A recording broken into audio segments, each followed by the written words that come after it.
Okay, welcome back, everybody, to session 14. We're in session 14 of the game now. It's pretty cool, pretty cool. Last week, if you remember, a lot had happened. First and foremost, you all were saved by Estrella's deity and Melissa's patron, and wound up in this hallway connected to two rooms and a staircase that led you to an alchemy table, and also to a kind of a war room with weapons and a forge and different things like that. Definitely there's a lot of tools and books and things of interest that all of you dived into. You learned about your rings, which I have not made those items yet for you, but if you need to use them, we can. Don't worry about it. I don't think you will. You still need more time to attune to them if you're still wondering. You have not had your items long enough to be fully attuned, so be careful if you wish to use them. But you had discovered your items' abilities. Kieran had taken some time with Yasin and helped to forge a new weapon for him, something legendary that can level up with him, and viewing the power of the ring into his double-bladed scimitar. But some of the most important things that happened, first and foremost, Estrella, as she was trying to get her medication to stop this necrotic disease that she's been keeping at bay for a good portion of her life, for many years, she lost control with her fingers. Her dexterity was poor, to say the least, and she had dropped it. It rolled across the table, and despite both Nim and Yasin running full tilt, being the athletic people that they are, they still could not reach the bottle in time, and everybody watched as it crashed into the floor. In a moment of quick thinking, Grim told Yasin to use his water magic to pull something from the rock, which he was able to get just enough for one more dose. But that's all that Estrella has left, as she kind of like desperately clawed at the ground and rubbed herself with whatever remnants that she could to keep the disease at bay for just another day. Literally one more day. One day more. I don't know why, but that just popped in so quick. Well, it's been fun. See you guys next week. Both Nim, Grim, and Estrella poured over books and tomes and research, and Nim had kind of dug into her satchel to grab her stone.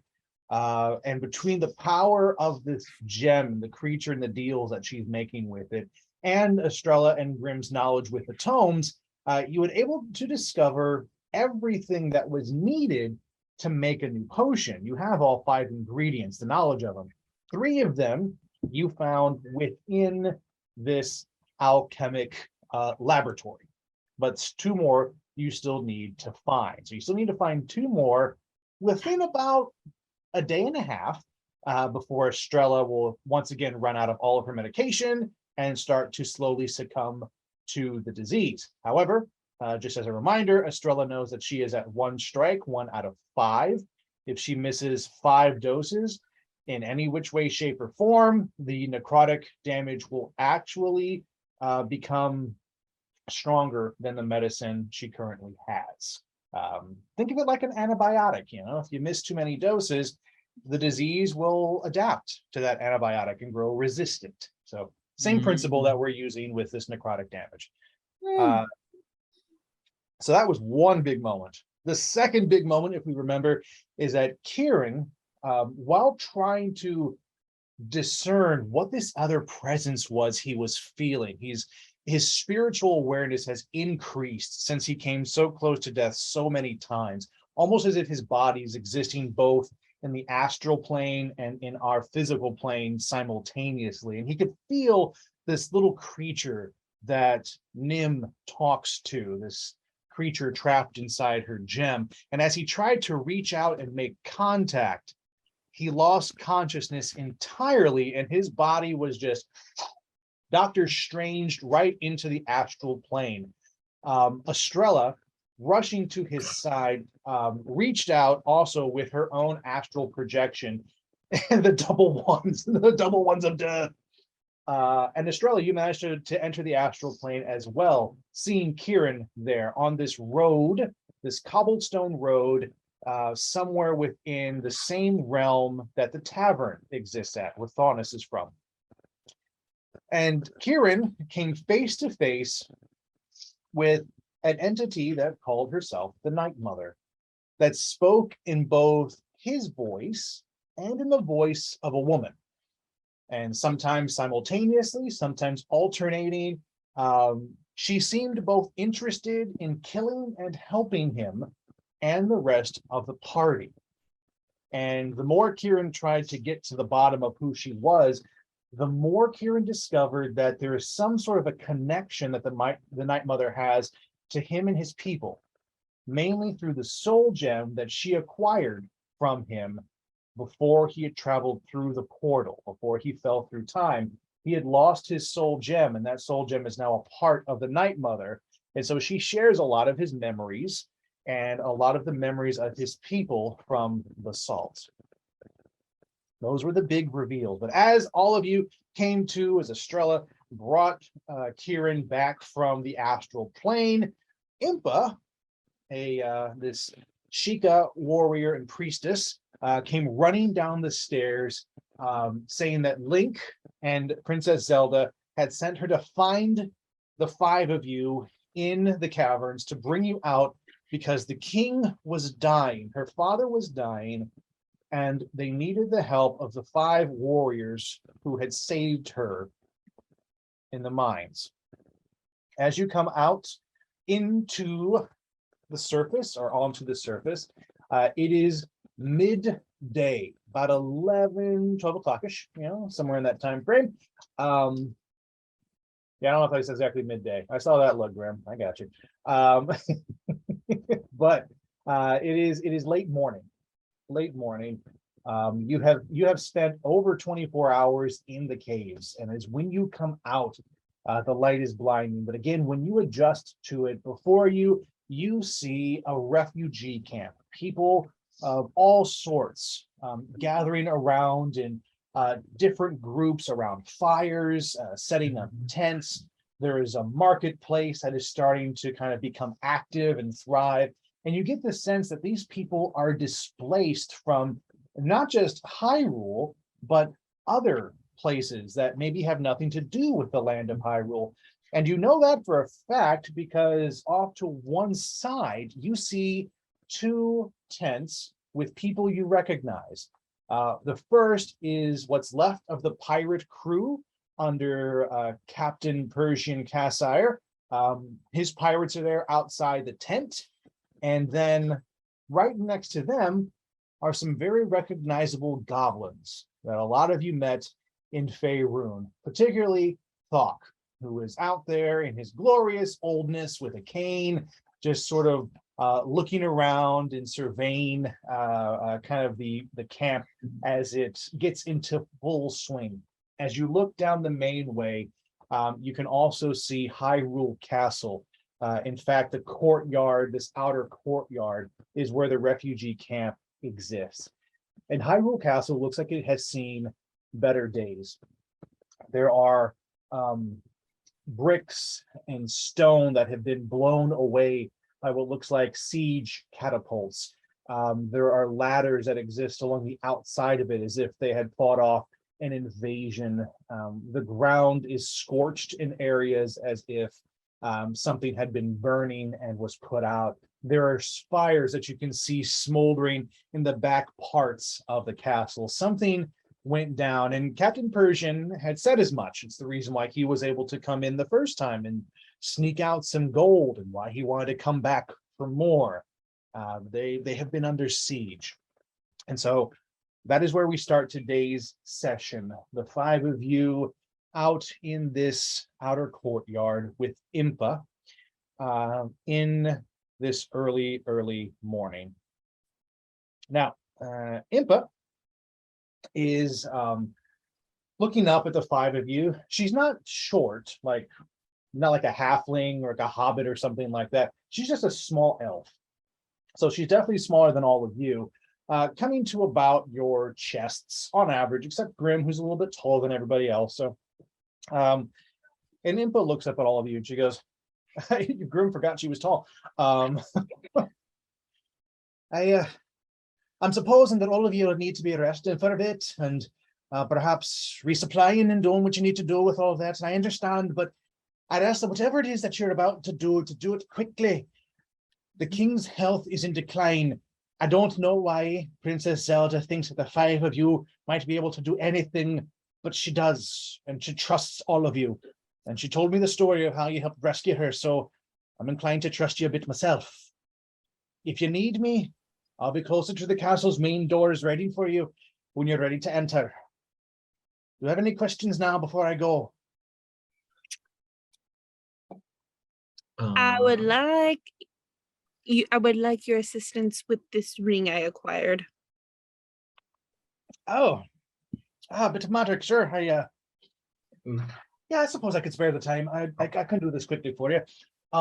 If you'll come over to my tent, and she kind of motions off to the right. It's actually very close to where you all see Seth and Tina, the Bufo, and kind of right next to that market stall and everything. You see his big old house on wheels, and you see her kind of grazing at the front. Literally, she's kind of eating from a bit of the food, and you see Seth kind of like, oh, no, stop, no, don't, Tina, no, I'll get you food later. But her place is kind of right next to it, this little tent that she kind of made for herself. I'd gladly talk to anybody over there if you need help with your magical items. I'll see what I can do for you. Your name, my lady? Grim. Hey, Grim, is that your name or your personality? Both. Bit of both. Indeed. Okay, so fine, Grim, Impa, and then she kind of looks around and she's expecting introductions. If you all would, she wants to know your names. I'm Nim. Nim, pleasure. No. Oh, you go. Oh, okay. Estrella's still looking a little bit distracted, but she'll kind of wave and say hi and introduce herself. Hi, Estrella, pleasure. I guess Yeah. Yasin introduces himself and is just kind of looking around too. I kind of got your tongue there, Yasin. You seem a little distracted. If you if you need, I understand if you need time, but if you get your witch about you quicker, I'd appreciate it. You strapping lad like you, I feel like.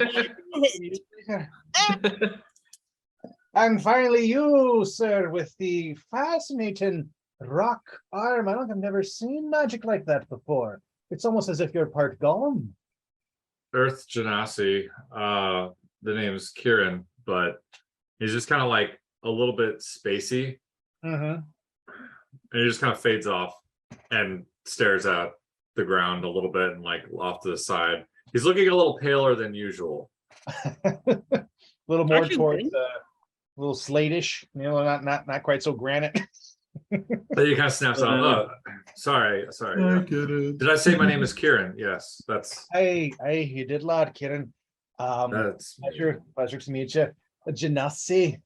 I don't think we have Genasi in Hyrule. Interesting. The five of you are not from this realm, are you? No. Might you be from looking at your garb and the way you carry yourselves? I'm thinking Faerun. Does that sound about right? Yes. Have you ever been? No, I have never been to Faerun myself. I never left Hyrule. In fact, I do not travel far from these parts where the castle is, but we have many here, refugees who are from Faerun. And she kind of motions to Seth's cart, the tents where the pirates are and where the goblins. We have had some come from all over. She points straight up, and none of you have looked directly into the sun because coming out of the cave, It's bright. You're still adjusting, but things are getting normal. But she points straight up towards the sun. And for those of you that look, as your eyes adjust, you see the cracks in the sky that normally you only thought were visible at night. These colored ribbons that are intersecting the green and the red. And she goes, people didn't start appearing until those came into the sky. First was only visible at night, but they've gotten brighter. And I think they're starting to spread. Might you be here having something to do with that? Little bit. I figured as much. I mean, the other Sheikah, we see the signs, we watch them in the stars, in the tomes, in the histories and legacies of our people. This is not a good omen. We have recently learned about other realms. Faerun, where you come from, Hyrule, where we are, others, a place called Bark, another known as Camelot, Ilvermorny. We even had some from a land called Narshada, or Narshada, depends on who you ask. Some from everywhere. Some have died. We have found them. They could not seem to survive the transition into our realm, but many are here. I'm not exactly sure what it means, but there are legends within the chamber of the Triforce that speak of such things. Perhaps worth us contemplating there for a time after we see the king. And yes, after I deal with you, Grim, Missy, I understand. We will go and look at your magical ring. Anything else from anyone before I total off? No. I'm gonna gesture to the castle and all the shit happening and ask her what happened. That. So you noticed, yeah, the fighters are hard to ignore. Yeah, about a couple of weeks ago, we were under siege. Only we didn't know where the siege was coming from. Around the same time that these cracks in the sky appeared for us. It is almost as if the sky was raining fire and arrows. It was the strangest thing. Our guards rushed out, ready for war, eager to defend their king and their honor. And there is nothing to fight. And they were cut down quickly. Cannot tell you more than that because we do not know. But it seems to have stopped. And that is when the refugees arrived. And being the people that we are, we took them in and we cared for them as best we know how. That is the state of things.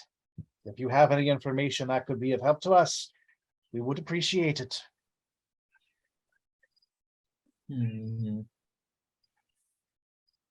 Well, I'll be off then.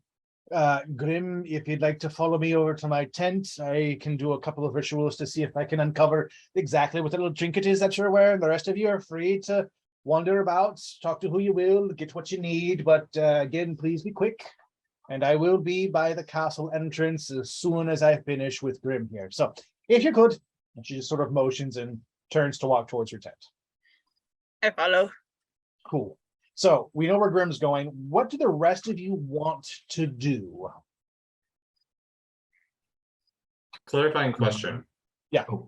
It's just a castle? It's not like anything like a temple? Roll history for me.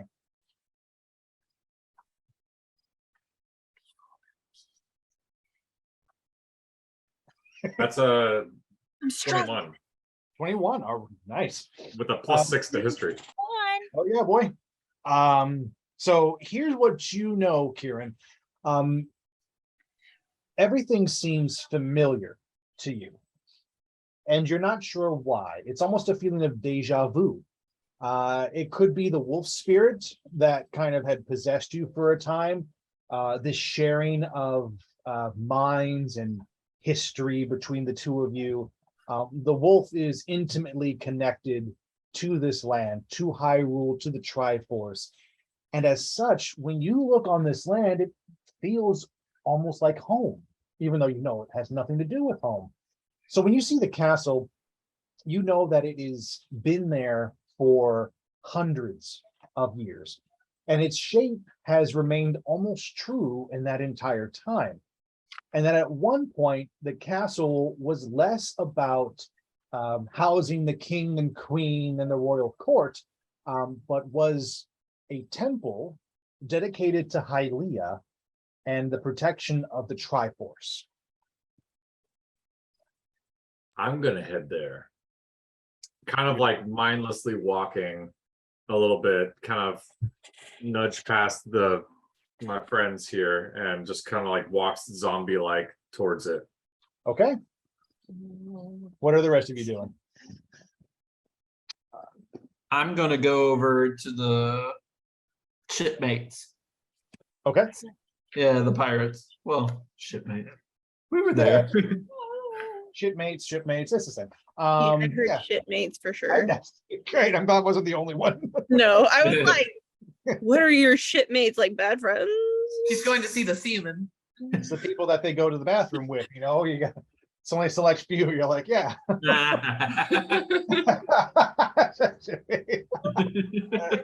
Hashtag shipmates. So Yasin's heading over there. So that leaves Estrella and Nim. What would the two of you like to do? Estrella's going to, it's a refugee camp. I'm gonna find the medical tent and see if I can help. Okay. And Nim? She's just gonna see like everyone go one way or another. She's just Tina, and then she goes runs over. Okay, cool. So let's start with that. Let's start with Tina and Nim, because everyone's going somewhere different. So we'll start there. Nim, you, as you see their party kind of heading off in different directions, everyone seems tired. Everyone seems beat. Everyone seems as if they're running on like just fumes and kind of mindlessly wandering. And you're like, I need some cuddles. That's what's going to refuel me. So you head over to Tina. Little power. And immediately you see Tina look at you, and she kind of starts to move her head up and down and kind of stamp her feet in an excited way. And she recognizes you, and you hear her kind of go. I'm just gonna pretty much jump on her face because she's about as big as my. Yep, that, I mean, you literally just like wrap around her snoot, and sort of nuzzle into her forehead, and she kind of lifts you up a little bit, and then brings you back down, and you hear Seth kind of going, Tina, what are you doing for the Nim Riani, the elf who took my tablets? Is it you, the one who rescued Tina?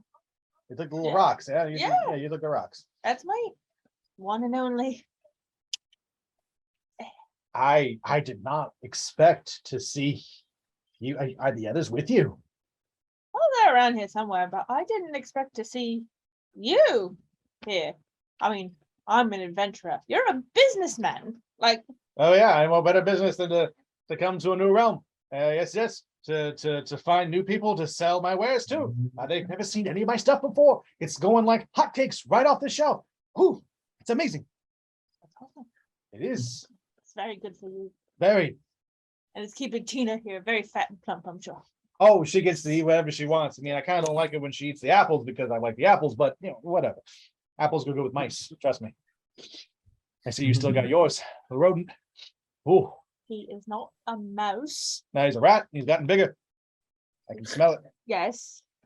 Treat him well, just like Tina. He's my baby, just like Tina's your baby. So leave him alone.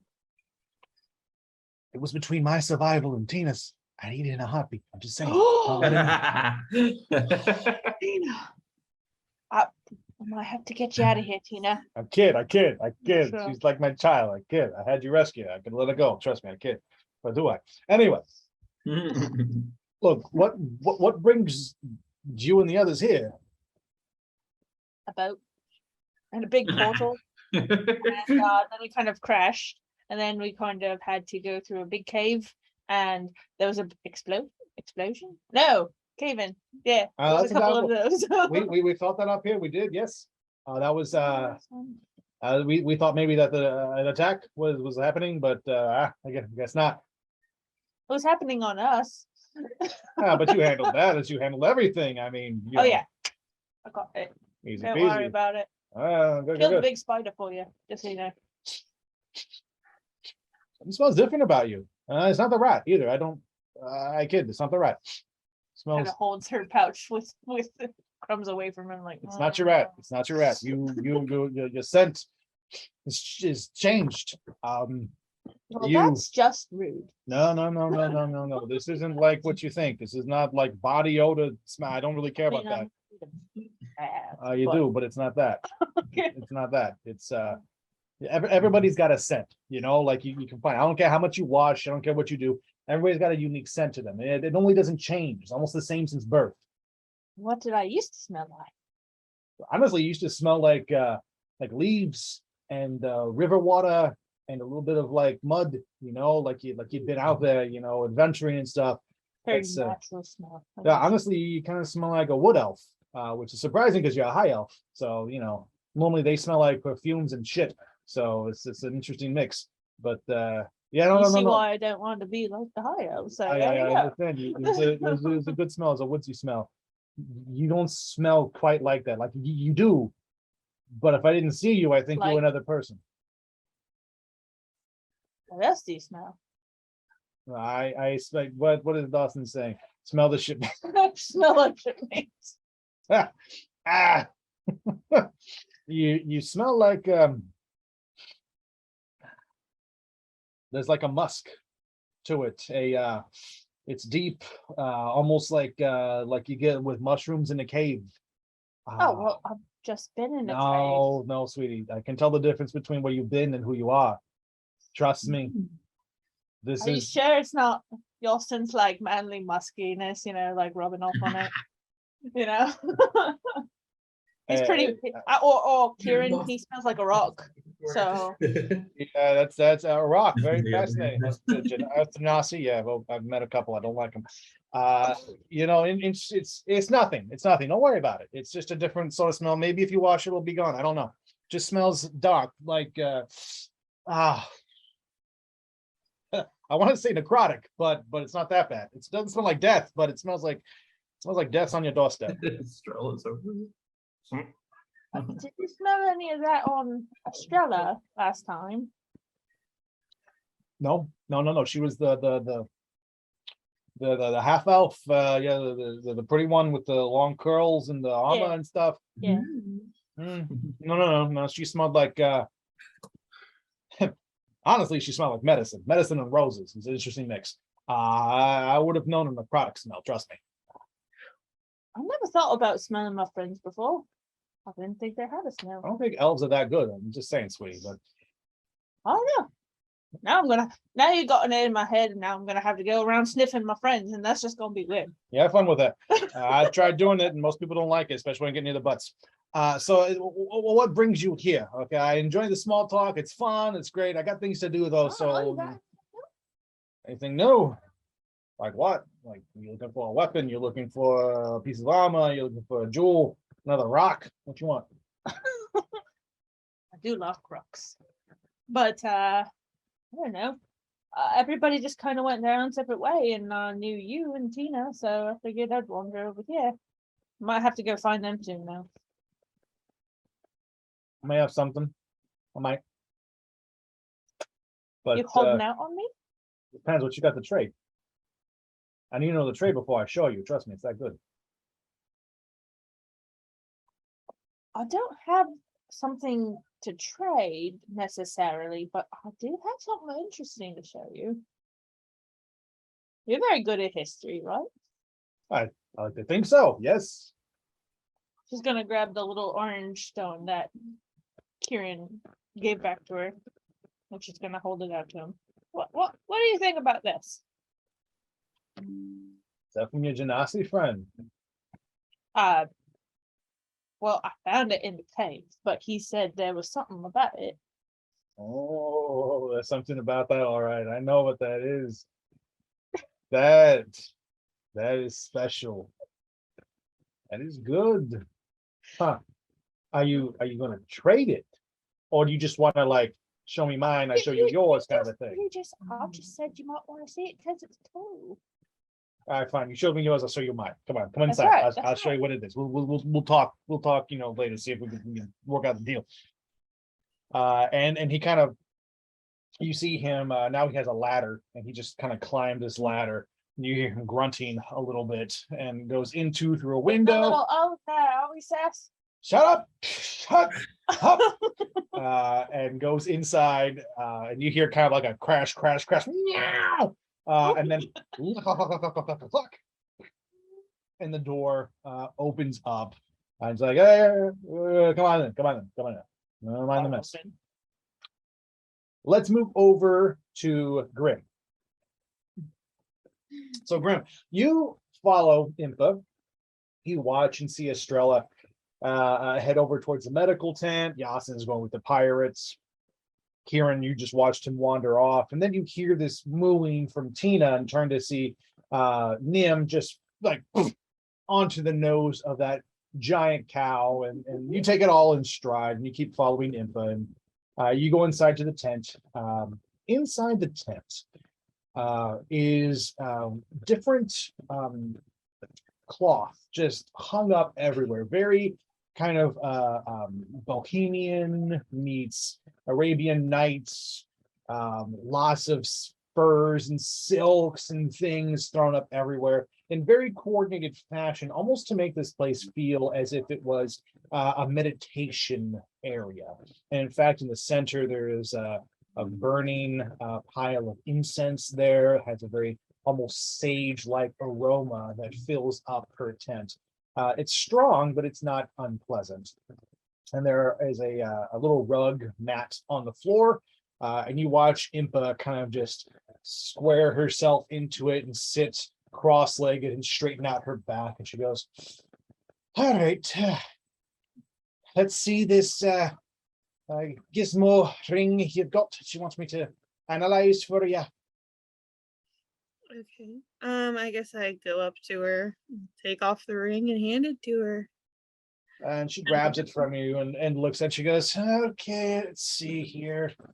She just kind of looks at it closely, turns it around, and she goes, huh, there's something more here. That's what I'm sure.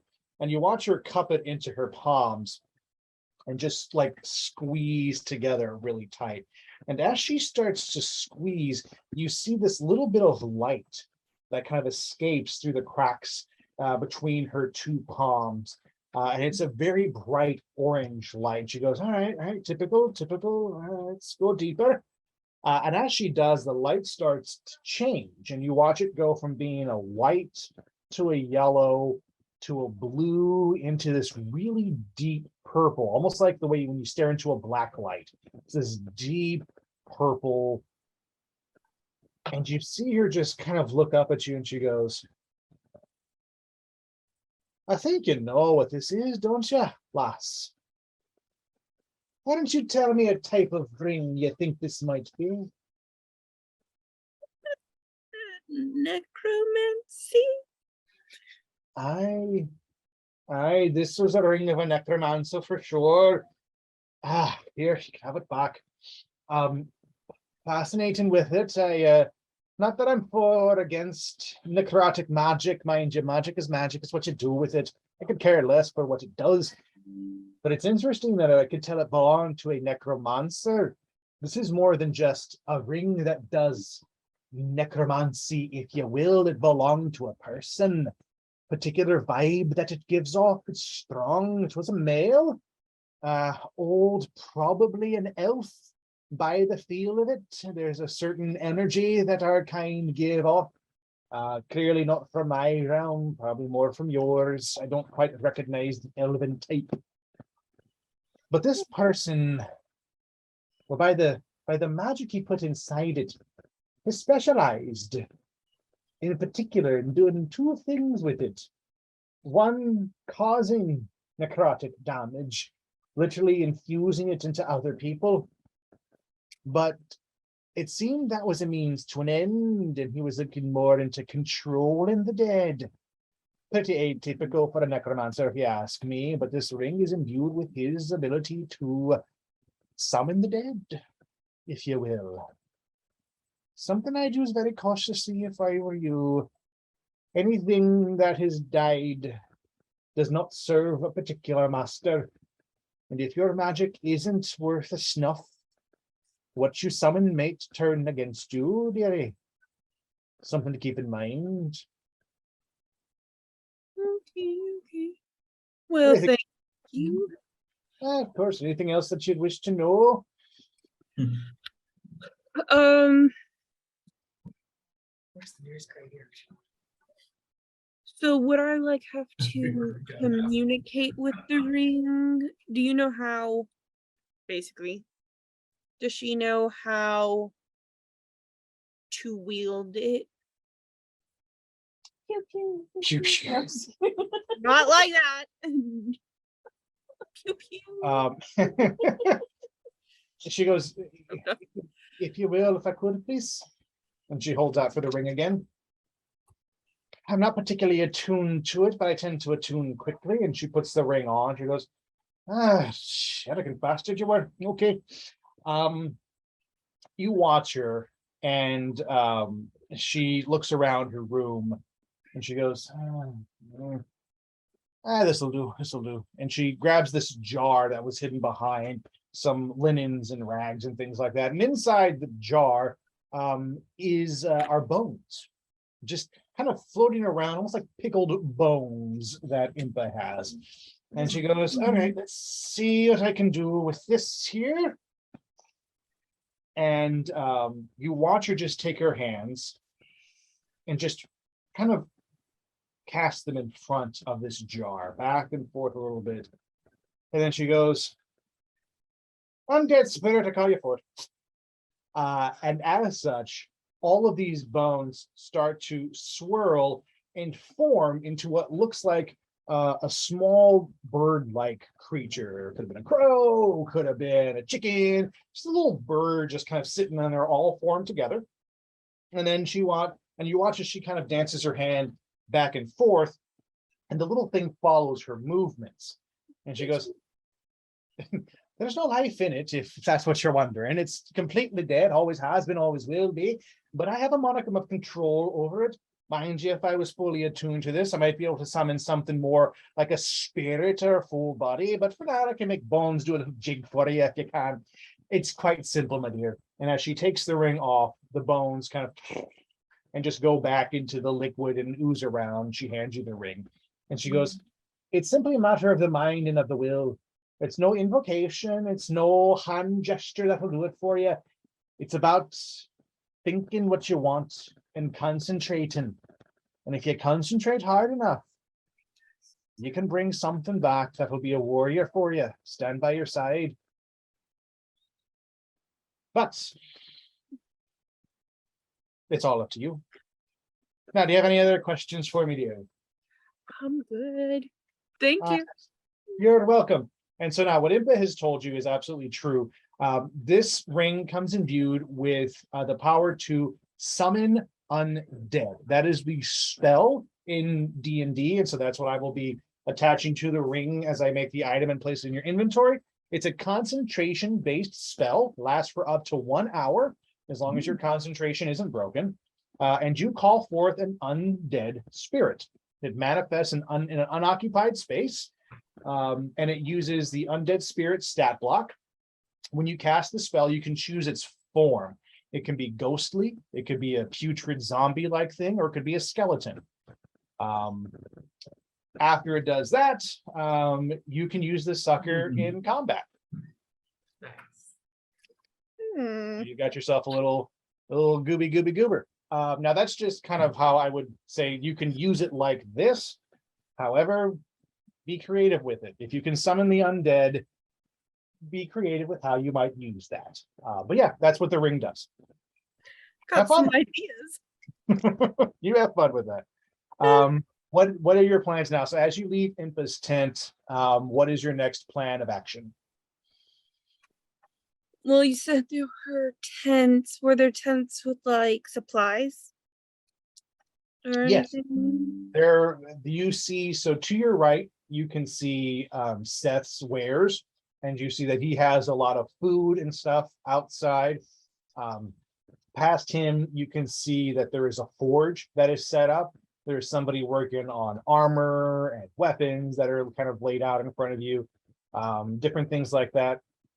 And in between the two of them is sort of like a general goods vendor, things like rope and whatnot. So there's definitely some supplies that are out in that direction. And of course, to your left, you see somebody selling meat. To the left side of the castle there, just a big meat vendor. They're out there curing different cuts of what look like steaks and hams, and then other animals that aren't quite recognizable to you, but have interesting smells. Past them, there seems to be a theater troupe that's almost running through some kind of a rehearsal. And then you see the tents with the pirates and the goblins. I think I'm gonna go towards the forger. Okay, cool. And you can do that. Let's get over to Estrella and see what she's doing. So you're looking for a medical tent, correct? Yes. So the medical tent that you find is actually being run by the goblins. Out of all the people who are here in this refugee camp, the goblins know the most about healing, mainly because of being with Tabitha. As you approach, you see Thok outside, and he's like, Estrella, I didn't think I'd find you here. What a coincidence. This is incredible. I'm so overjoyed. Oh, yeah. Overjoyed. I see by your tears of joy and your big smile that you're glad to see. Oh, God, give me a hug. And he just kind of, you see this little old man just like waddling up towards you. Oh, I'm gonna pick him up. I'm gonna give him a hug and I'm gonna send him back down. Oh, so, and you see him start to cry. He's a little teasing. It's so good to see a familiar face. You have no idea what it's been like being thrust into a new realm. I don't even know what happened, but apparently they need people who can heal them. And well, goblins aren't normally known for it, but we've got pretty healing hands. Thanks to Tabitha. She taught us quite a few things about how to heal, but now a real doctor has come. Oh, come inside. We could use your help. All right, I'll follow him in and see where he needs help. As he leads you, and he just literally just grabs your hand, and in one hand he's got his little cane, and he's holding you, and you kind of hear him like, like every step. He's an old guy. He's definitely up in age. But you also roll perception for me. Okay.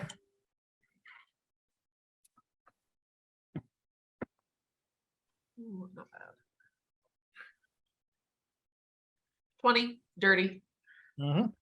So with your perception, you also notice that Thok and some of the other goblins who are kind of outside the tent that you recognize, they all look older than you remember them when you left. And not just a little bit older, a significant amount of time has passed. Thok was always old, but you don't remember him having the cane that he needed all the time.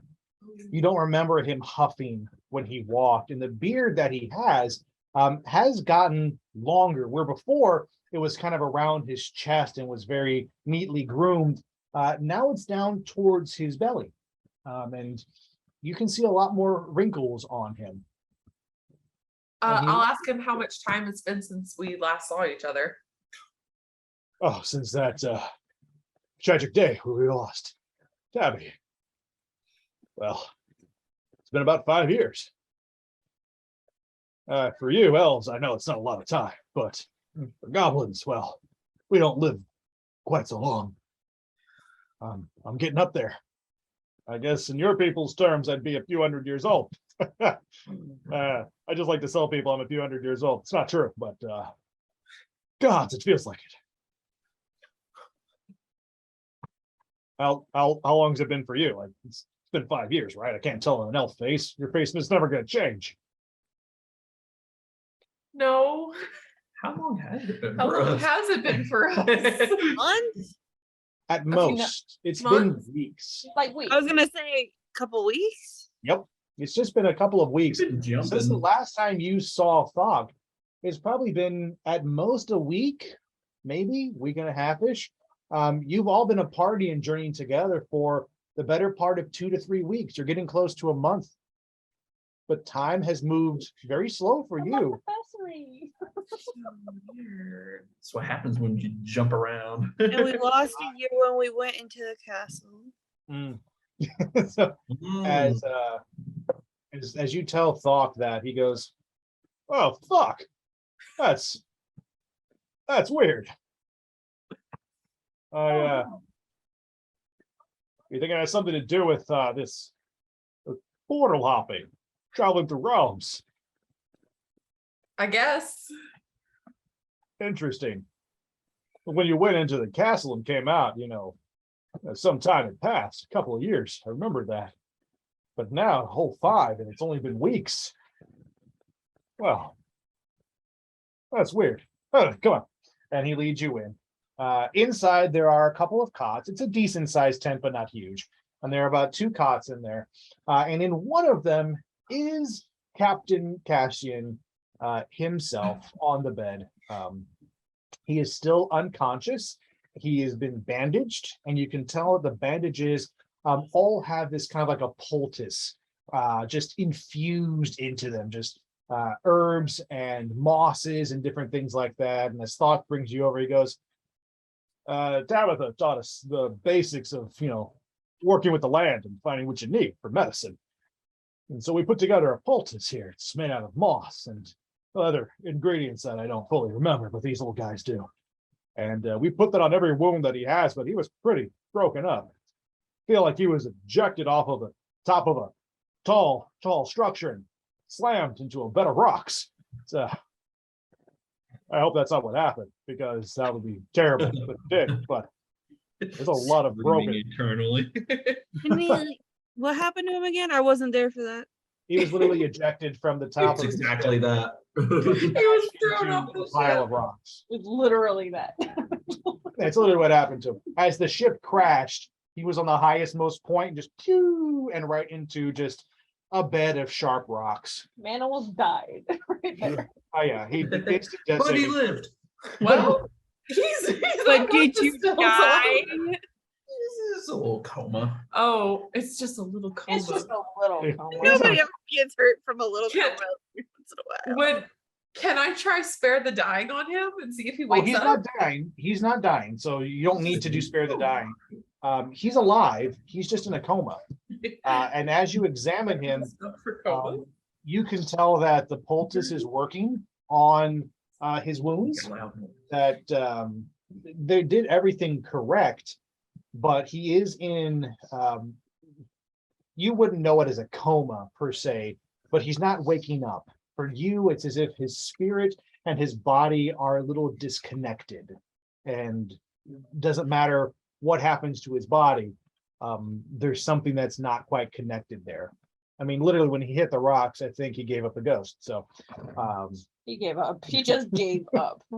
that's where your medical knowledge leads you. Okay, yeah, I don't know how to do it. I don't have a spell for comas. Not a spell, but Thok looks up and he goes, "Is there anything you can do? I've seen you do some pretty amazing things, but surely you can heal him, bring him back." Yeah, that's true. Do it. Do it. We're all waiting. Oh no. Oh no. What you get? I don't know what everything I have is for physical wounds. Oh, hey, buddy. Welcome home. Everything I have is for physical wounds. It doesn't have to be a spell per se. If you want to make something up, I just have you roll for it. So it doesn't have to be an actual spell. Oh, do I have? Or just say. What if I "Can just slap him? You know what? Better yet, pull his nipple ring. See what happens. I'm gonna pull his nipple ring. Give it a little. I wasn't serious. Roll for nipple Okay. ring. Give me a medicine check as you Okay. pull his nipples. Roll. for Thank you, Melissa. That was a great idea. Oh, I need to stop suggesting He's things. just No, gonna, never. he's just I gonna was smell in gonna his suggest sleep. herbalism, but Yeah. But here's where we are. So, Or you know, like the astral projection stuff that you did with Karen, but that's fine. all Oh, of damn, I did. herbalism, nippleism, you know, Okay, but I just rolled a 21 for nippleism, so. All right. embolism. Oh my gosh. Look at Chris. He's like, I have to fucking do this. Chris, what do He's I like, I do? have to come up with some bull. Well, What happens? Welcome to the D&D. so He's like, Doc I hate watches as This is role playing at its finest. Doc watches as Estrella kind of has this very mystical presence, and she sort of pulls her shoulders back. The cape that she wears sort of flows behind her, and she reaches one hand out that starts at his thigh, sort of hovers up over his. Oh, I was gonna say she feeling. No, it just hovers, and Doc's like, "Oh, this is amazing. We're about to watch the master at work. She's about ready to do a spell to bring his spirit back into his body." And the hand kind of moves over his stomach, up to his chest, and you sort of hover there. Oh, she's feeling the presence of his spirit. It's connected to his heart. I always knew it. I knew it. And then your hand moves over to the nipple ring that's on the left, his left, your right side. And you grab it. She goes, apparently she's looking for a conduit to channel her energies. Yeah. And you just sort of twist a little bit, and he goes, oh, that's weird. And then he goes to pull, and he's like, what the hell? and as you pull, it starts to stretch a bit, but then the Ew. chest starts to lift up. God. And he goes, I don't understand. What are you doing, Estrella? What's going on? As you continue to just, you have, I don't know what kind of expression you have, but you are pulling up, and suddenly Cassian's eyes just shoot open, and he just, and you let go. and I'll do you it. hear Thok go, by the All Mother.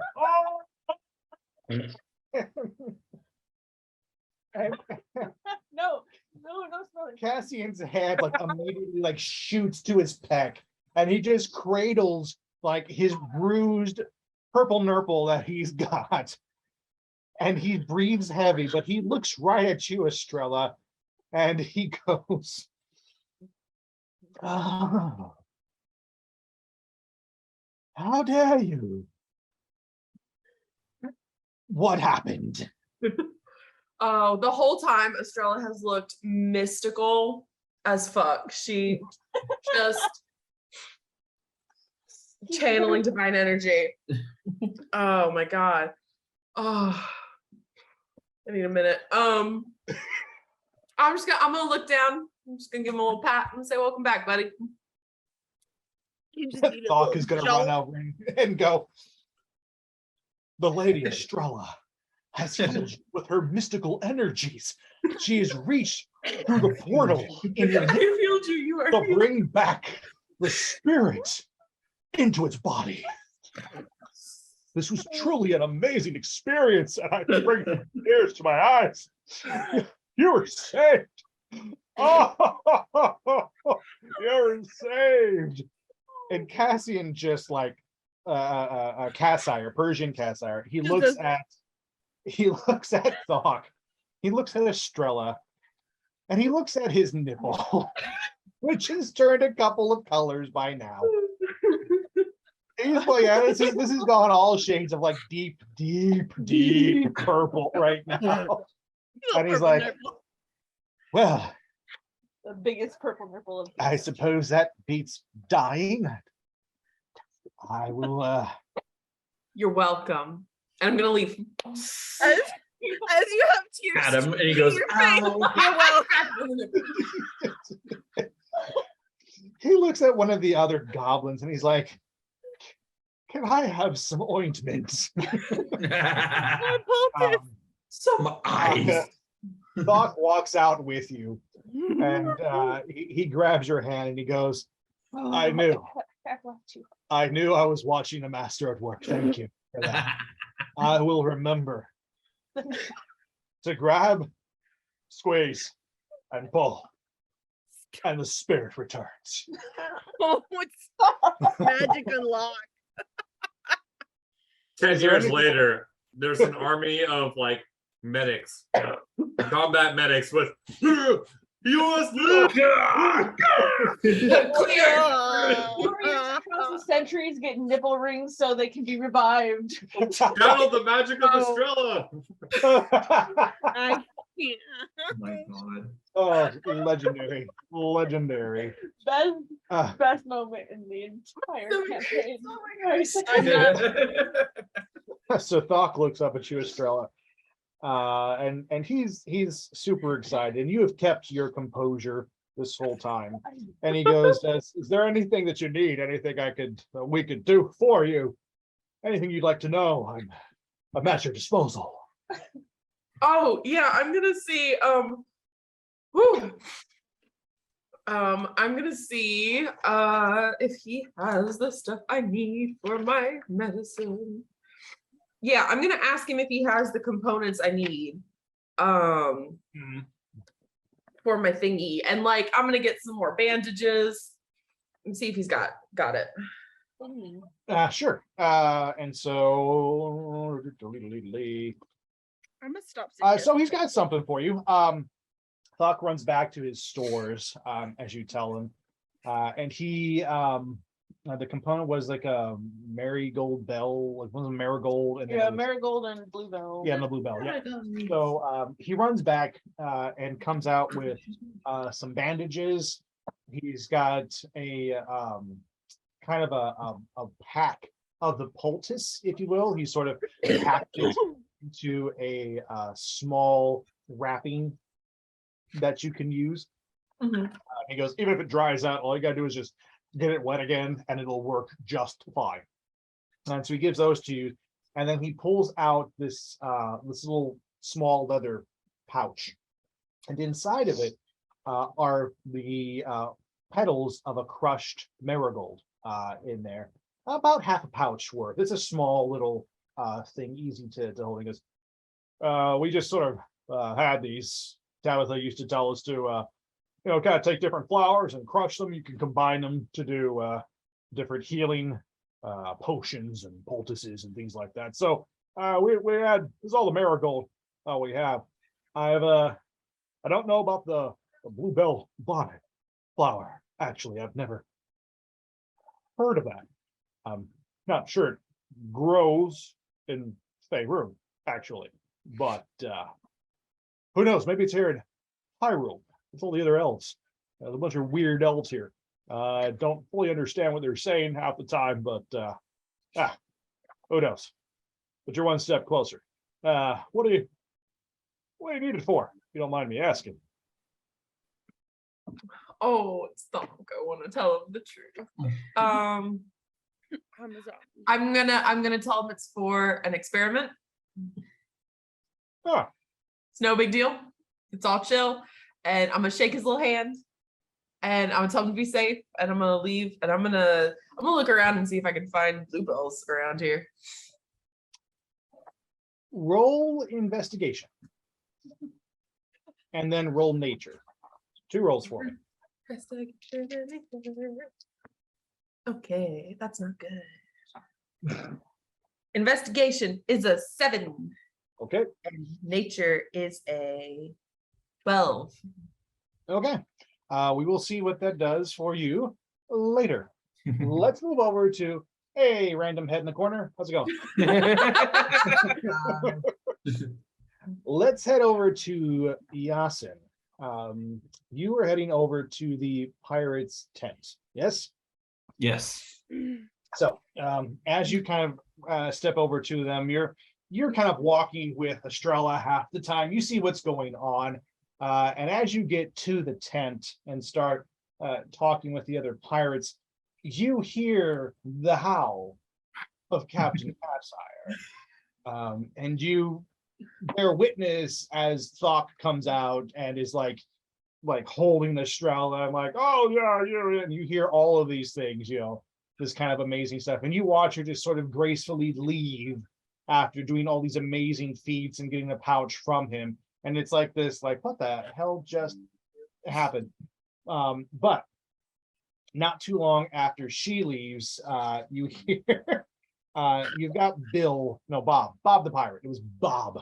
Oh, right.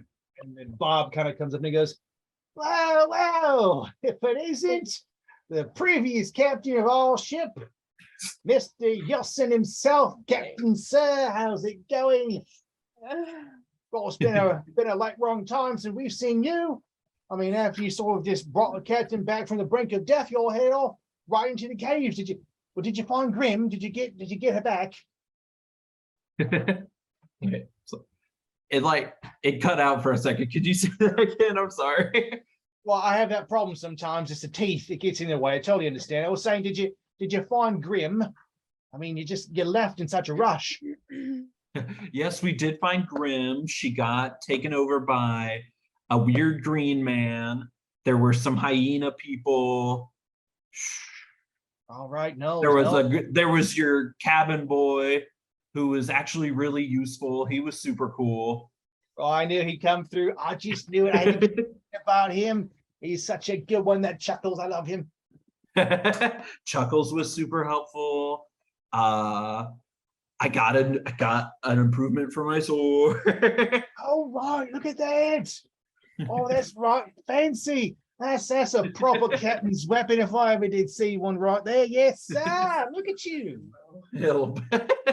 And it sounds like your captain just woke up.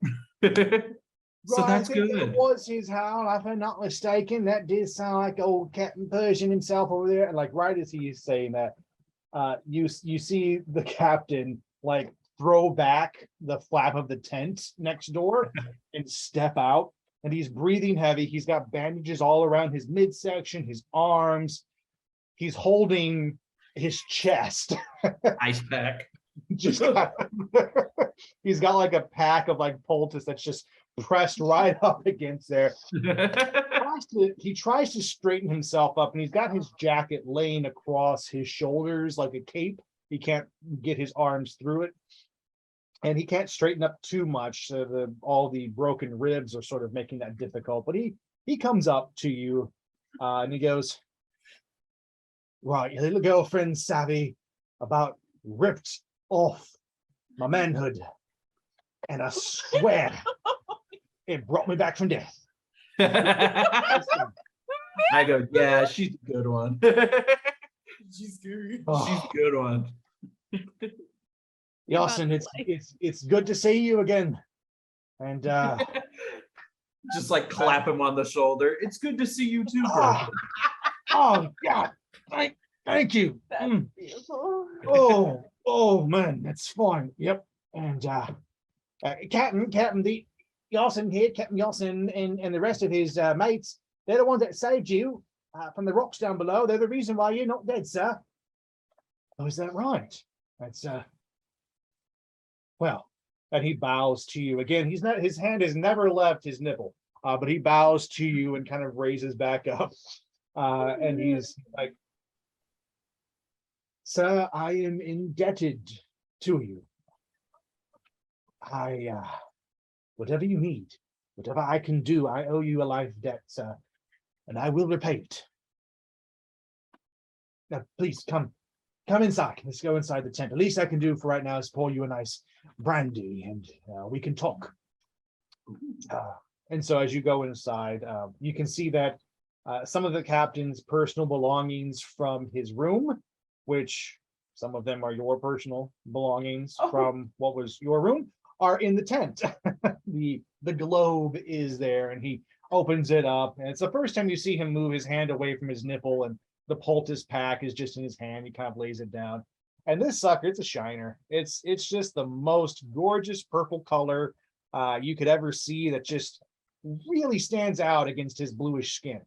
Like, this sucker looks like it's about ready to scream all by itself. But he reaches in and gets a old bottle of brandy out and grabs 2 glasses, closes the globe, and sets over at a table where he puts them down, pours them out for you. And then he just takes the bottle and just puts it straight onto his chest. And he goes, "Oh, that feels pretty good. That's a little cold." And then he puts the Yasin's bottle just down. But he slides one cup towards you, takes the other cup, and he goes, "Cheers, mate." Cheers. And he just downs it in one shot. And he's like, "So what brings you and the others to this camp, eh?" Well, I was gonna say you did, Captain, but I mean, things went haywire. they did. I mean, I fully intended all of us to get here. It's a high rule, of course, but well, after I lost consciousness, it all went to shit after that. I didn't expect either of us to make it here to the front doors of the castle. I mean, that's not how you steal treasure, if you know what I'm saying. But Yeah, I think we can Yes. forget about that. yeah, I guess that ship has sailed. Look, I was unconscious when the boys brought me here. Do you know what condition our baby's in? Our baby. Share custody every other weekend. This time the hand comes down on the shoulder very gently. It's like, Oh, buddy. she's gone. There's no coming back. Oh, I'm so sorry, Yasin. That ship. I was worth swear it. when we got back to Faerun, she was yours. I just wanted the gold. She was yours. I would have bought another ship. I feel terrible. Mate, I'm so sorry. I know how much she meant to you. Yasin is like, he's trying to be cool about it, but he's like, There's one tear. yeah, just it wasn't your fault. Yeah, he pours out another couple of drinks for the two of you, and Yeah, refill the glasses. refill, downs another. Yasin's gonna have a bromance with every other male character in this game. Bro. Yeah. Bro. And he looks at you and he goes, "Mate, look, I owe you and the others for what you did for me, and I'm not going to let that go unanswered. Look, you name your price, even if that means another ship. I will find a way and get you a ship. But whatever you need of me and my mates, we're here. So you take a second, you think about that, and we'll come through. I swear, no tricks this time. I swear this. On my sore ass nipple, I swear it." Captain's word. Oh man. Captain's nipple. Captain's That's what word. The captain's purple. So Yasin, I want you to take a second. You can think about what it is that you want to ask of Cassian. Literally, he's left the door wide open to you. So whatever you request, he will try to fulfill it as best as he can. Let's move over to Kieran. So Kieran, you are just doggedly walking step by step, almost in a trance-like state. And as you do, you are, yeah, she caught that. As you do, you are seeing Hyrule almost like shimmer through time for you. Your vision gets hazy, and you're seeing Hyrule as it was in its glory days, back when it was the Temple of Hylia. You're seeing it when the first king and queen of Hyrule took over, and the improvements that they made to it. Like, it's almost this kind of as you lose focus in and out, you're seeing this stuff happen. You're watching kids run around you that are not there. You can see through them. They're just ghost-like visages. The children of nobles, the young prince and princess, as they grow through the ages. And as you get closer to the castle, you almost feel this sense of, I'm coming home. This is where I belong.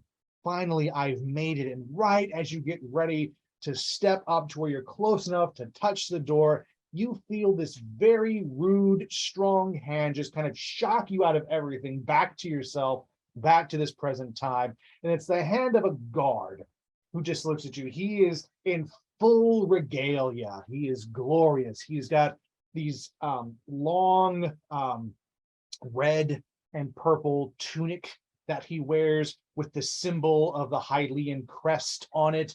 His shoulders are these golden pauldrons that lead into these white gloves that one is pressed firmly against your chest. And he wears a helmet made of gold with this big plume on it, a red plume that kind of falls out. And you know instantly from your this kind of sense you have of the wolf and his presence to history, this is a royal guard, one of the high royal guards, perhaps even the captain of the guard himself. And he just looks at you and he goes, "Can I help you with something, sir?" Kieran is going to like lift up the arm that he had the Triforce piece on, and so it reveals kind of like the scarring that's remaining from it kind of dissipating from him. And he says, "I need to speak to someone who understands the history of this place." Roll persuasion with advantage.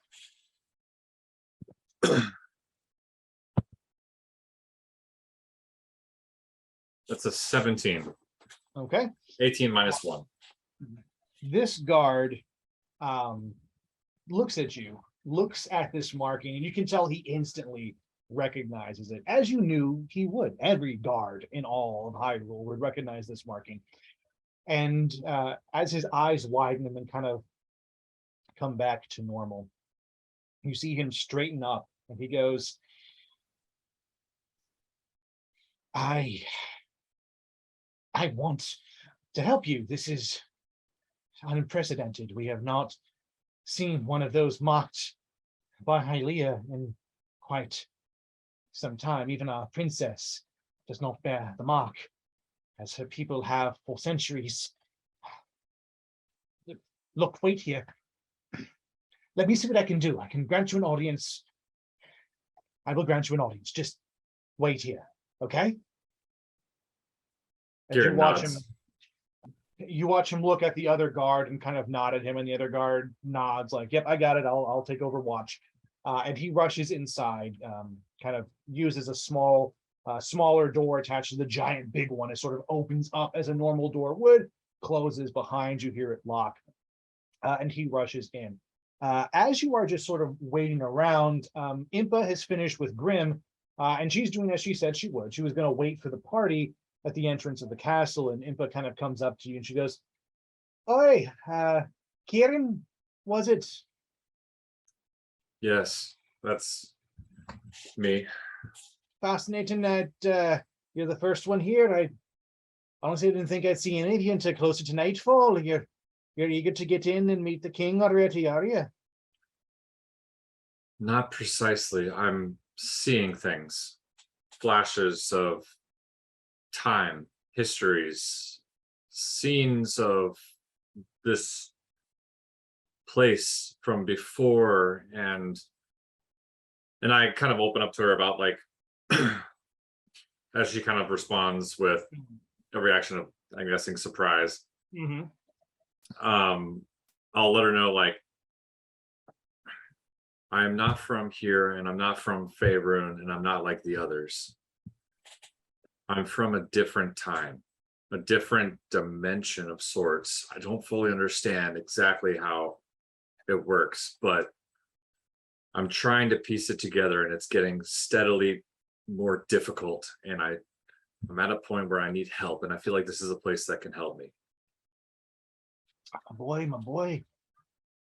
I can see the pain in your eyes. I feel it coming from your spirit. It's wow. Look, I imagine you talked with Curtis, the head guard who was here. He would have stopped you getting this far. I imagine you probably went in to find someone. Did you showed him the mark, didn't you? Aye, indeed. Look here. Can you tell me which avatar that you connected with? Kieran hesitates for a moment, and he almost starts muttering the Night Mother's ballad before he starts to answer the question, of kind of like, do not fear the songs of the night, sleep in the slumber of songs that keep. like he almost like has it not necessarily memorized, but he has it almost like imprinted in him in a way, and he just like kind of breathing inwards. He's just like the Night Mother. Night Mother.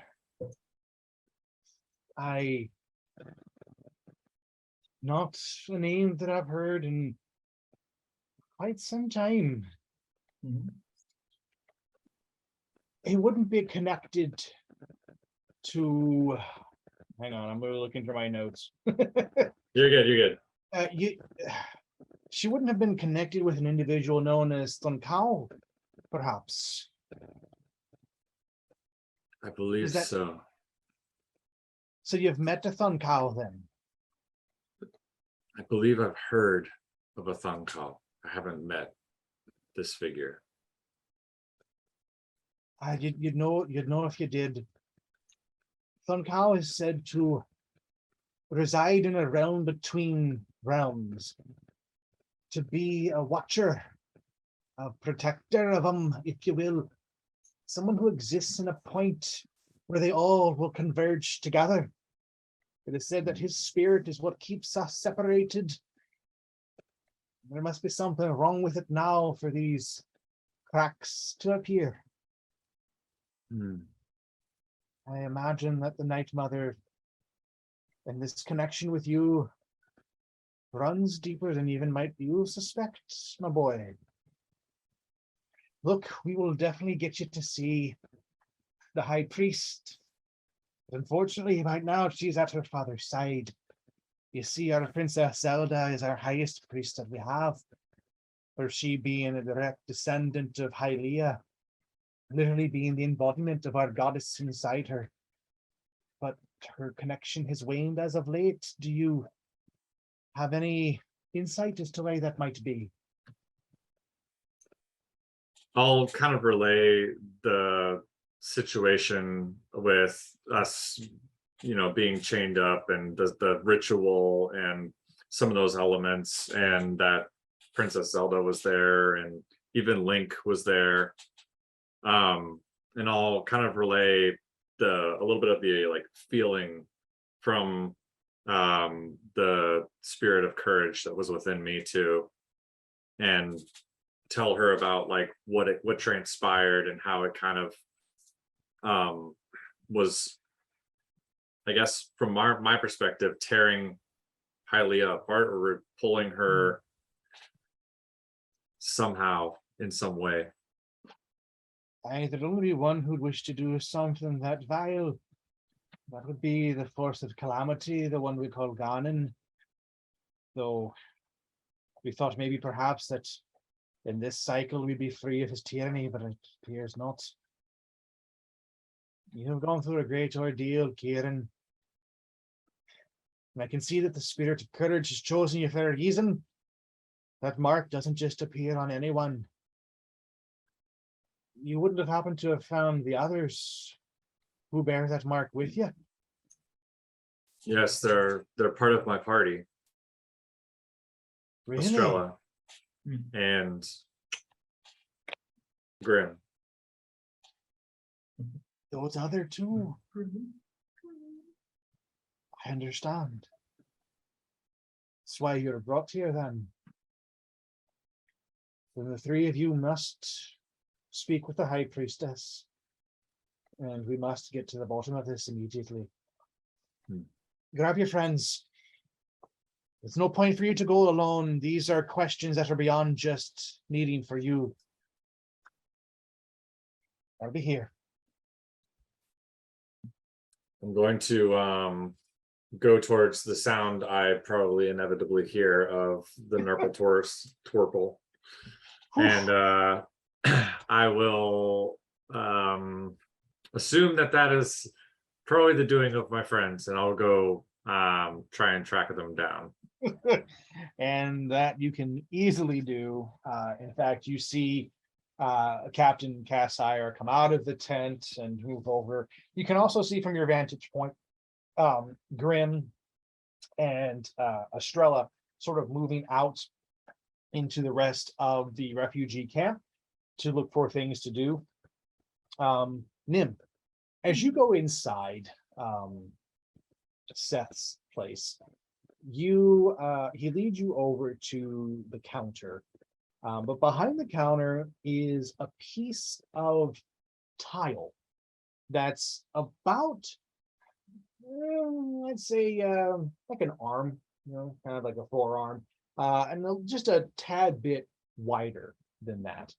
But that piece of tile has on it the symbol of the Triforce directly in the center.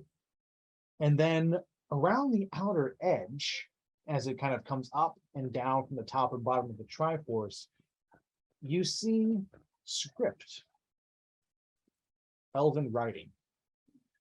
And Seth goes, all right, so I'm going to let you in. You see here, this is special. I don't know what it is, but I know it's special because it has the symbol that all these people here seem to revere all the time. The Triforce this, the Triforce that, Hylia this, Hylia that. Well, I got a piece of it. I don't know how I got a piece of it. I found it when I came here. It was just there. Where? So when I got here, well, mind was in Faerun, right? Minding my own business, feeding Tina as I always do. And then, that crack in the night sky that we always see? We saw it during the day. It's freaking me out, freaking everybody out. But then suddenly, the crack widened, and like a zipper on your pants. When you zip and and things get bigger, like that. It just opened up. It was crazy. The next thing you know, you hear this deafening wind, like it was almost painful. I thought my head was going to implode. And then when I came to, I was literally outside of this castle in this like beachy area, water, rocks, crap, everything. And this tile was right there in the sand. So I picked it up, put it inside the thing, had Tina pull the card up here. Turns out those goblins over there, you probably know them, the ones on the weird side of the fire area up there. Yeah, I know them. And whatever. They're my friends. They're decent. They're decent folk. I just don't care much for goblins. I'm not a fan of goblins. I don't be racist. You know how people are about you with your spexiness. So don't be racist. You're Cats are about as great. tall as them too. So no, It's an impediment. Okay, don't make fun of me for disability. I have a disability. Okay, now who's being racist? you. Easy thing. Small is not a race opinion. Whatever. Fine. I get you. But as soon as we get here, we start setting up camp, and people are trying to, bang on the doors and demand, what the hell is going on here? And then fire rains from the sky like it's incredible. It's insane. The shit that happened, the castle's in fire, in flames, everyone's crying and screaming. We're all doing what we can. Everything settles, and we all kind of find our way. You people praying to Hylia, talking of the Triforce, all this stuff happening out there. I think that piece means something special. I don't know how to sell it to them. How do you sell a religious thing to somebody like that and not insult them? I don't know enough about them yet, but I will. That's the goal. So you're cool being here. You don't want to go back home. No, it's fucking weird. I can't stand it. How do I just get picked up and moved from my place and dropped here with something as freaking big as Tina? I shouldn't be able to just get picked up and moved. I get it. I just kind of whooshed through. I mean, I'm as light as a feather. But my house, her, the goblins, those pirates came from Faerun. I don't know much about them, but they came from Faerun. Oh yeah, they're my friends too. Why? Why do you make friends with everyone? They're the ones that took Tina. But they're not that. I mean, we got her back though, and actually, they're not great.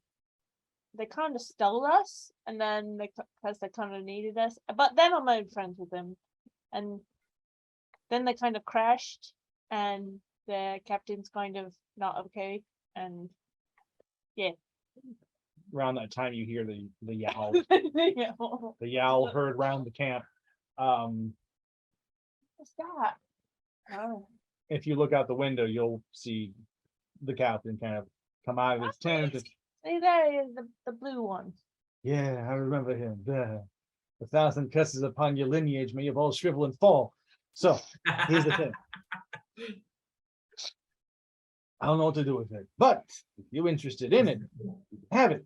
Right price. What's that? And trade. What about that gem? Huh? You don't want it, right? You need that. Well, I don't know. Kieran said there was a living thing in it. I don't. I mean, it's a soul gem, you know, your soul's inside of it. That's why it's so valuable. What do you do with it? So he's like, I've never seen Kieran with one of these. Yes, yes. And you watch him kind of bound around. He like moves some books around. Till he grabs one, brings it down, close it off, opens up a couple of pages.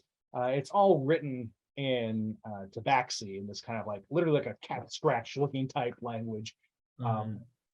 But as he's looking through it, he goes, here it is, soul gems, very rare in favor. We don't see many come through our gates, if you will. Suspect that they probably come from another plane of existence. You know, there's the abyssal plane, the plane of death, there's the astral plane. I don't know where it comes from, but somewhere else. They don't get them here natively. But here's the thing. They seem to be at the epicenter of a lot of different magical things. Raising the dead, killing the dead, bringing people back, putting their souls together, doing big magics, crazy ass magics. Well, that seems a lot more important than what you have, which is pretty much just a scribble on a piece of rock. You got me there. I spoke too much. Ah, sheesh. Okay, I gotta do that. What is ass magic? Big ass magic. Yeah, wait, you don't know. We'll find out later. Don't worry. Crazy ass magic. Crazy ass magic. It's where you put the emphasis. Crazy ass magic. That's where Estrella's going next. She's at crazy nipple magic, so now we gotta go to crazy ass magic. We're getting there. Everybody run. If you get sick, run from Estrella. After our next All fight, I who gotta needs say healing? is if I get hurt and I feel myself getting flipped over, I'm going to cut someone. Wait, I got the solution. Hang on, Grim, I got you. Yeah, that's what I feel like. I feel like, touch 1,000 me. years It's of a pain. 1,000 years of pain, you know. Yep. So, No, Kakashi. Seth looks at you, and you see. I want you to make a wisdom saving throw. I don't like these.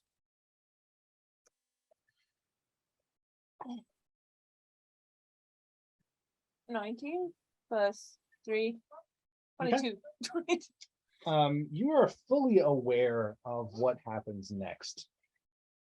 You see his eyes gloss over green, and you watch your hand just kind of do that. And it's not that it felt unnatural, it's just you don't remember thinking of doing that. And his eyes change right as your hand passes across his vision. And he looks at you and he goes, This is not the stone we were looking for. Sorry. he looks at you and he goes, you know, I could part with it. Not a problem. You can have it. I don't really need it for anything. I'm literally just an asshole holding on to things like that I don't need. I should give it to you. And you see him just sort of like come over to it, grab it, and hand the tile piece over to you. Here, take it with my blessing. Thank you, Nim. It was a pleasure seeing you. You can go now. Oh no! What did you broke Seth? Do I know? I don't know know what happened, but I know it happened. Mm-hmm. What did you do? I don't know. But what did you actually do? I don't remember. Crazy ass magic? Is that what happened? It was ass magic. The That was dangers of ass magic. Parents, talk to your kids about I'm ass magic. confused as fuck, pretty much, and I'm just gonna be like, thanks. I'll see you later. All right. absolute. Let me get the door for you. And he just kind of opens the door and pushes it. Come again to Sass Emporium and Wonder Megorium. Don't ask. She's just confused. She just walks out. And the door closes. You hear it click, click, click, click, click. And roll a perception check for me. Oh my god. You broke him. Didn't do anything.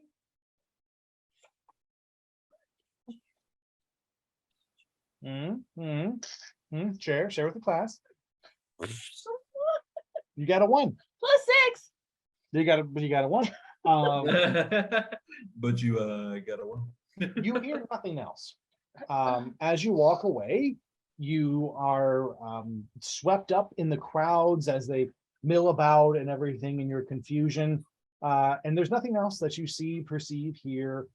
You just now have this tile piece that is, a decent size, not huge, but a decent size that has on it this writing and a picture of a Triforce.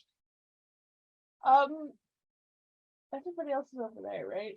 So Grim, you went off to look for supplies towards the forger. Estrella, where were you going? I was looking for bluebells. That's right. You rolled an investigation for that.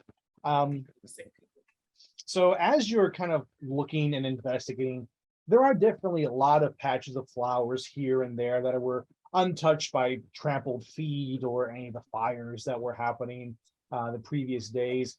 And as you're looking at them, this little girl comes up to you.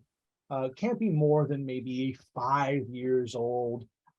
She's got these very long, pointed elf ears, so you can tell that she's Hylian. She has long, reddish hair, comes to her shoulders. Her parents never cut her hair, kind of a thing. And she's wearing this adorable bonnet dress with frills around it and everything. It's a little bit dirty and disheveled, like she's been out playing and everything. She's barefoot and kind of comes up and just kind of sits down next. She kind of like sits on her like a little squat, and she's like, "Hello, are you looking for flowers too?" I am. What's your name? My name is Macy. I'm this many. She holds up a hand with 5 fingers. Oh my god. Is she a ghost? Oh gosh. I'm gonna ask her what kind of flowers she's found today. Oh, lots of flowers. I've found marigolds. I've found rose petals. I've found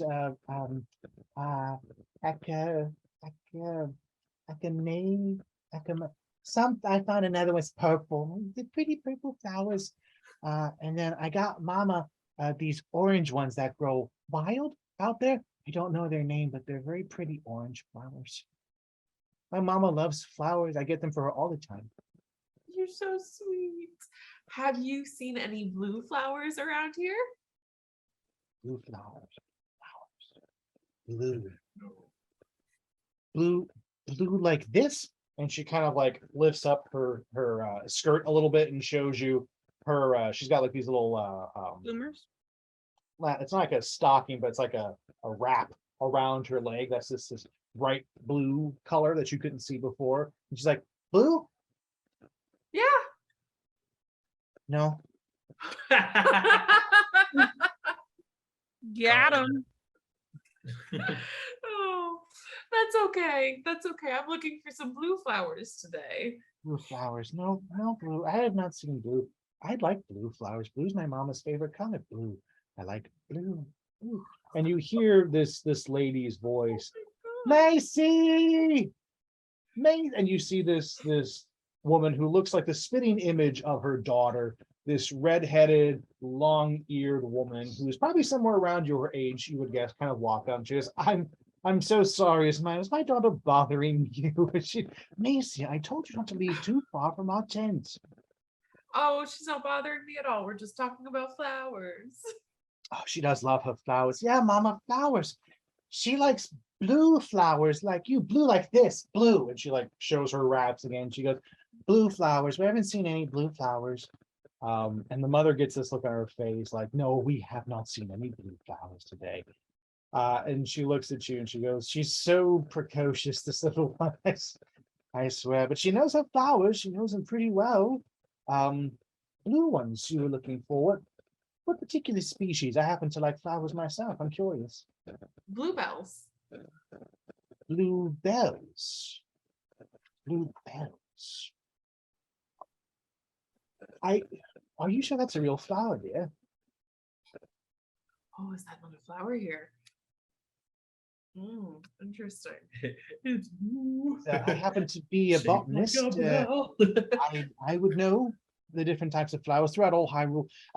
Before before the invasion, the attacks, and the fire in the sky, and all that, I did help to put together bouquets and things for the king and queen, different floral arrangements. I had a village. I lived in a village not too far from here. I would horse cart in, back when times were better. I say all this because I know my flowers. I do know my flowers, and my dear, I can promise you that a blue bell does not exist anywhere on Hyrule.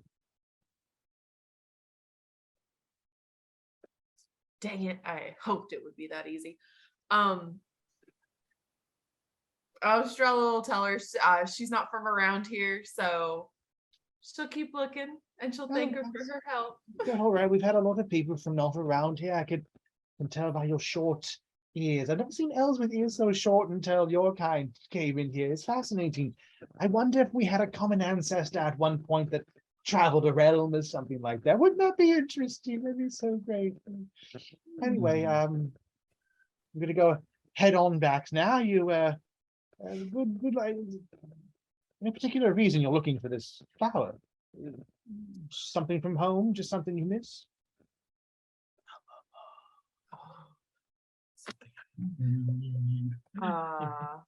I'm a healer and I like to keep a variety of things on me for any situation that might arise. Oh, that's wonderful. I respect that very much so. Yes, thank you for what you do. I would talk to the goblins. If anybody knows healing, they're the most, at least in this camp.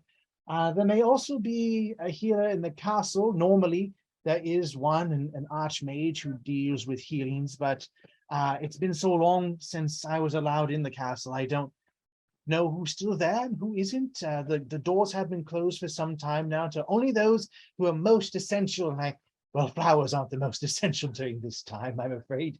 But we keep well. Anyway, I won't take any more of your time, dears. So sorry. Come along, Macy. Come along. Yes, Mama. And you watch as the two of them leave. But right before they do, little girl, she kind of rushes back to you, and from behind her dress, she's got like a little tie, and she pulls up this little orange flower, and she goes, "I found this today. You can have it."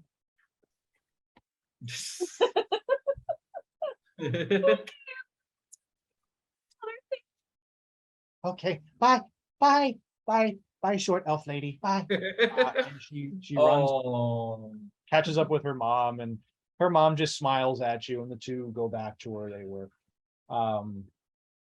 Around this Estrella's time, got baby fever in game. around this time, Kieran would have caught up with you as he's kind of walking back. And so, Kieran, you absolutely can cross paths with Estrella at this point. Kieran like kind of looking like a crazy person at this point, runs over and like grabs her hand and like looks at it for the scar. Yep. Which, And just to make like almost like confirm that he's not crazy because he's seeing things a little bit. And which timeline in my visions did I recognize any people, that girl, anything like that? Do I see any like people continuously through time, so to speak? Also on my way walking through. roll perception. Ooh, where's my sheet? Perception. That is 18. Okay. So this sort of hazy vision every now and then kind of takes over. And the one thing that you notice is that this little boy, you've been watching this little elf boy grow up. You've seen him, you know him as the prince, Prince Rom, and you watch him grow into being a man. And you've heard different people calling out, "Oh, Prince Rom, yes, I don't know, Prince Rom, you're fine, young man." And this kind of phases throughout. And you're getting this sense that this prince is probably the current king. I'm seeing, okay, this is crazy. Sorry for touching your hand. But this, I'm seeing like a bunch of different times. I don't know if this is connected to originally what happened with the time travel, or if this is something through the emblem of courage. I think it's all connected, but I think you're involved because of our scars. And I think it has something to do with Prince Rom, or maybe even King Rom. I'm not sure, but maybe he is the one we're trying to help with Impa. And then he's kind of like looking like a crazy person trying to like piece things together. Oh gosh. Am I gonna insight check the crazy person? Estrella's just kind of like, oh, what's okay? Okay, so we want to go talk to the king. That's what you want to do now? I think so, but I talked to Impa and she mentioned a high priest, and she said that they could help with whatever happened to us with the Triforce pieces and probably could give us some answers. And I feel like we should go talk to this person. And we need to find Grim too. That's valid. Estrella remembers it, astral projecting into that craziness. Okay. All right. Estrella's just going to follow your lead. We'll go find Grim. Okay. We'll kind of go crazy towards the Go Grim. crazy. No. Yeah. It's like, I gotta find people. Yes, Um, run. Grim. Can I Yeah. What's up? question? Am I actually, can I write you a private chat message real Yes. quick? Yes, I am ready for one. I'm gonna do it on Facebook. Okay.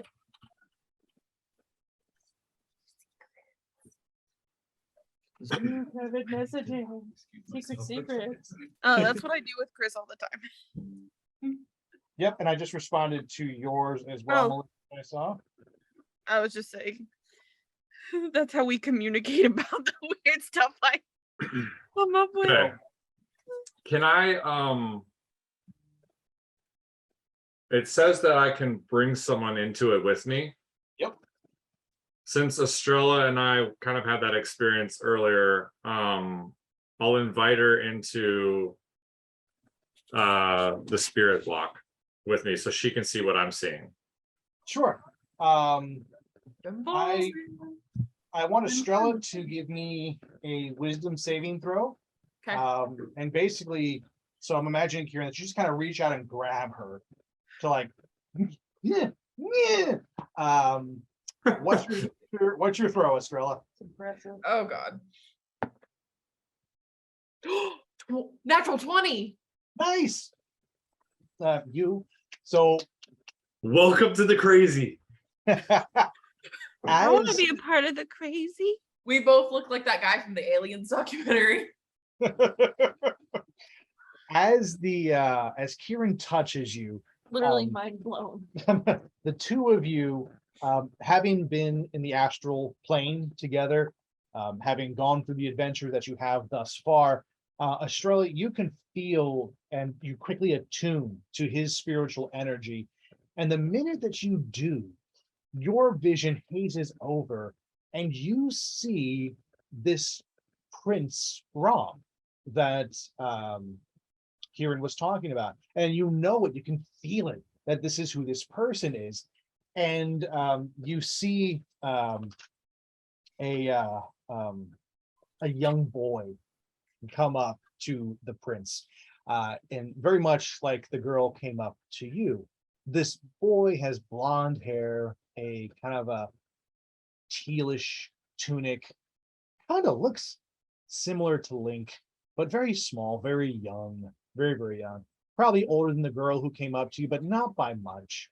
And the boy has this wooden sword, and he comes up to the prince and he just goes, "Hi!" And you watch as the prince brandishes his weapon and he goes, "I see we meet again, but you will not vanquish me this time, young warrior."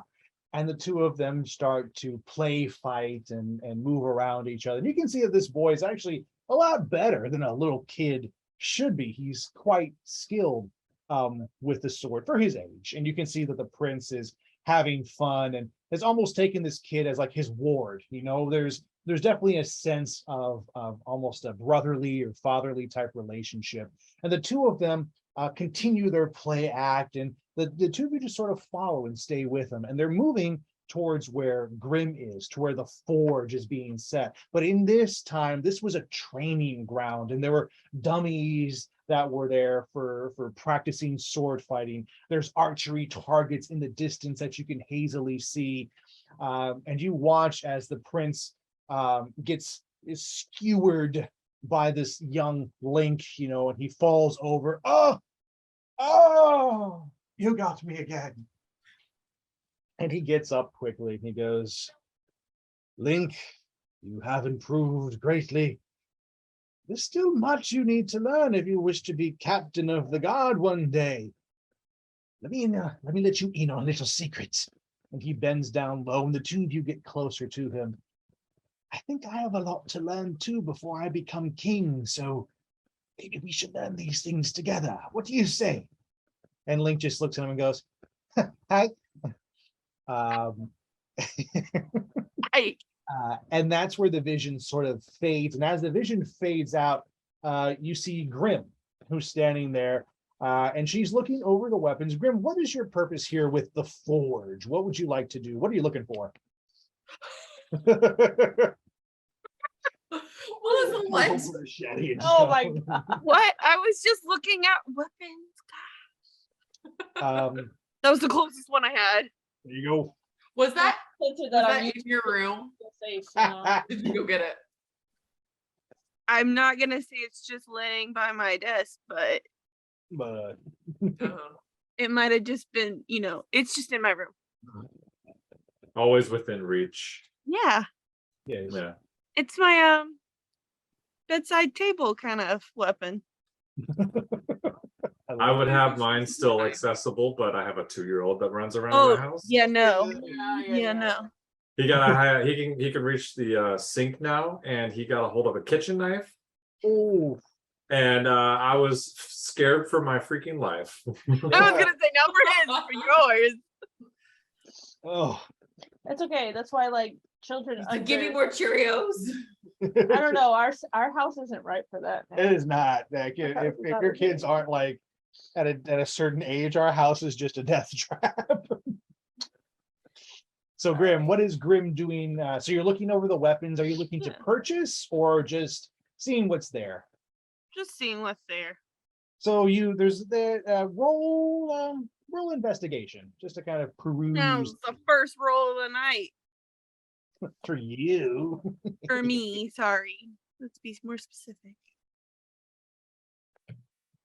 Never roll with my left hand. It's weird. And we know why. 3. 3. There are weapons. They're made of metal. But Sharp, what pointy. the, Are Well, they really- shiny too? the truth of it is that there's nothing there that catches your eye. Nothing that is impressive, nothing magical, nothing stronger than what you've seen or what your friends have. But it's well crafted. It's well crafted stuff. Just, captain of the guard kind of thing, just metal. But you sense Grim and not Grim, but Estrella and Kieran behind you, and you sort of see them for a split second looking at something that isn't there, as if they're they're looking down at this, because they're looking down at the little boy, but you can't see anything. They're just kind of looking down and following the action of something, and you're just watching them like they're like a nutty couple just wandering the grasses. And then you see them kind of look up at you when everything is finished. Grim. I'm gonna be like, y'all okay?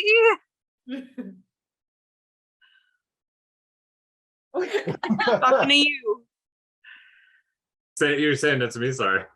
Both of you. I was just saying, you guys okay? I'm just gonna reach over You and need grab some her of those shoulder mushrooms over there? and pull her into the vision. Okay, Grim gave me a wisdom saving throw. Oh gosh. Okay. Gotta Your use. left hand. Roll it with your right Actually, hand. How Chris, is my left? let I'm gonna me. be in the vision completely. The best is if you're not, and he grabs your shoulder. and just 15. hits you. Okay, so holding on to both Estrella and Grim, you can feel yourself, Kieran, being stretched doing this. One person like Estrella, who is just even keeled with you, was easy, but there's some resistance from Grim to what you're trying to share with her.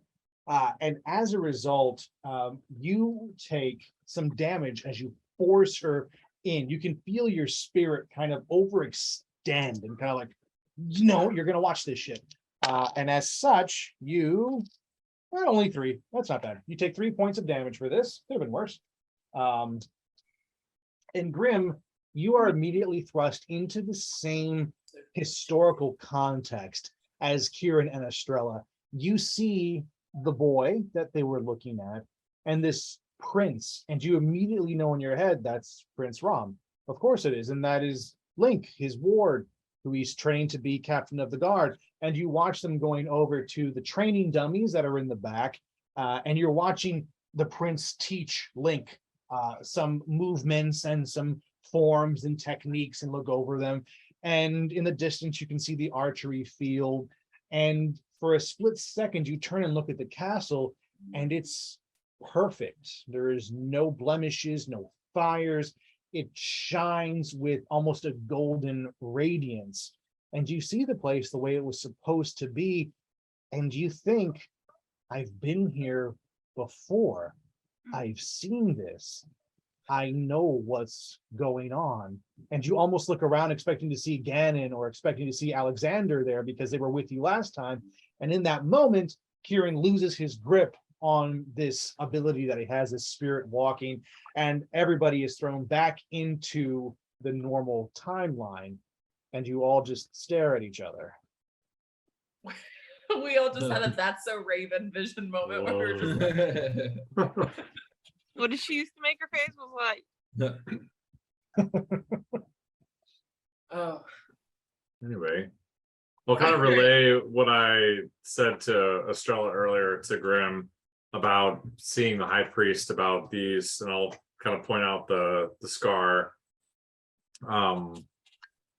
And she advised that it would be better if all 3 of us went to figure this out.